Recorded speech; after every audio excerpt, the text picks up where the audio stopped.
तिथे खासदार सुनेत्रा पवार यांनी चक्क संघाच्या बैठकीला हजेरी लावली। राष्ट्र सेविका समितीच्या बैठकीला सुनेत्रा पवार या उपस्थित होत्या। विशेष म्हणजे महायुतीत असूनही अजित पवार कधीही संघाच्या बैठकीला हजर राहत नाहीत, पण त्यांच्या पत्नी खासदार सुनेत्रा पवार यांनी मात्र राष्ट्र सेविका समितीच्या बैठकीला उपस्थिती दर्शवली। त्यामुळे राजकीय वर्तुळात चर्चांना उधाण आलं। राज्य विधानसभेच्या हिवाळी अधिवेशनाला महायुतीच्या सर्वच आमदारांना हेडगेवार स्मारक इथं बौद्धिकाचं आमंत्रण असतं, पण तिथे अजित पवार आणि त्यांचे आमदार जात नाहीत। त्याचप्रमाणे दिल्लीतही अधिवेशनावेळी संघाची बैठक आयोजित करण्यात आली, मात्र त्या बैठकीला देखील अजित पवारांच्या पत्नी उपस्थित राहिल्या। भाजपा खासदार कंगना रनौत यांनी हा फोटो ट्विट केला। त्यात सुनेत्रा यांच्या मागे भारत मातेच्या फोटोसह डॉक्टर हेडगेवार आणि गोळवळकर गुरुजींचाही फोटो दिसत होता।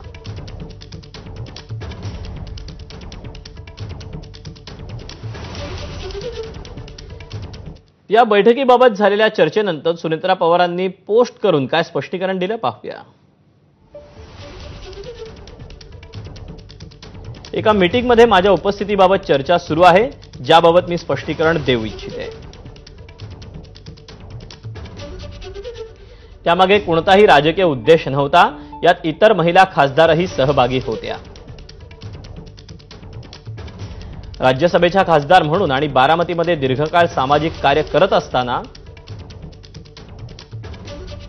मला विविध महिला संघटनांच्या कामाची प्रत्यक्ष ओळख करून घेण्याची उत्सुकता असते।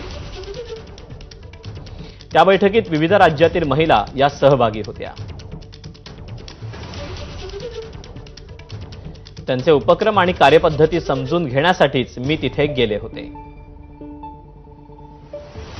त्यावेळी मला बोलण्यास सांगितलं तर मी फक्त 2 शब्दात माझी भूमिका मांडली।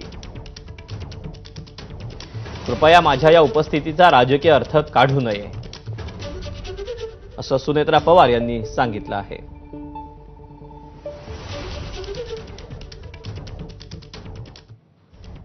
तर याबाबत उपमुख्यमंत्री अजित पवार काय म्हणतात तेही पाहूया। मी विचारतो, मला माहित नाही। माझी बायको सकाळपासून संध्याकाळपर्यंत कुठे जाते ते मिनिट मला माहिती नसतं। आपण आत्ताच विचारलेलं आहे। मी आता विचारतो, का ग कुठे गेली होती?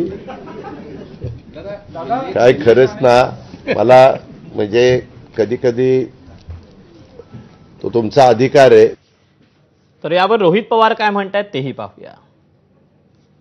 वाटतं की सत्तेत ते गेलेत, त्याचं कारण वेगळी आहेत, पण तिथे गेल्यानंतर त्यांचे विचार काय त्यांनी स्वीकारले नसतील, पण कुठेतरी त्यांच्यावर प्रेशर असेल। एखाद्या बैठकीला या, एखादा फोटो येऊ द्या, मग कुठेतरी एक संदेश जातो की हे सुद्धा आता आरएसएसचा विचार तिथं स्वीकारायला लागलेले आहेत। मग एका बाजूला तुम्ही पुरोगामी विचार म्हणता, एका बाजूला तुम्ही चव्हाण साहेबांचं नाव घेता, एका बाजूला तर शिवशाहू फुले आंबेडकरांचं नाव घेता, आणि दुसऱ्या बाजूला आरएसएसच्या बैठकीला तुम्ही जात असताल, नाही तर तुमचे प्रतिनिधी जात असतील। मग ही दुटप्पी भूमिका आहे।